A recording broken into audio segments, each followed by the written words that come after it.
סליחה, כמה את משלמת שכר דירה בעין עוד? זה הבית שלי. כמה הוא עלה לך? 3.5 לפני 4 שנים. אפשר לבוא לעשות סיור? יאללה. הממלכה. זה בית החלומות. אז זה הריזור. בפינה שלנו, הולי שיט. הסלון הקוזי שלנו. מה שהיה חשוב לנו שזה יהיה פתוח. אני אוהבת שיש כאן הרבה עץ, אווירה חמה כזאת. עץ? כריסמס? מה קורה פה? חגי אנגלי, ואנחנו חוגגים את החג הכי מושלם בעולם. על זה שהכנסתם אותי הביתה, הבאתי לכם מתנה. חייב לפתוח. אני לא מאמינה. זה מטעימים, הם מביאים דברים מכל העולם. וואו. כך שלך.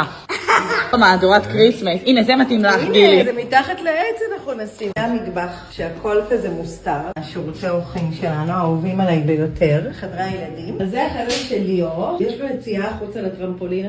קמים בבוקר, או שאני הולכת לטרמפולינה, או לבריכה בחוץ. בכמה ילד? בן 6. החדר שלו מתבגרת. יש לה את החדר הכי גדול והכי שווה. את הנוף הכי מטורף. ויש לה שירותי ומקלחת ריזורט. לאן עכשיו? חדר שלה. זה עוד ממשיך. ראינו רק מקלחות, נכון? מה עם אמבטיה? כנסת. כנסי. עם נעליים. יאללה. זה חלום. נכון. זה גם משקיף בדיוק לסלעים. המרפסת. וואו. איזה נוף. לא מושלם. אני חושבת שזאת הפינה הכי טובה בבית.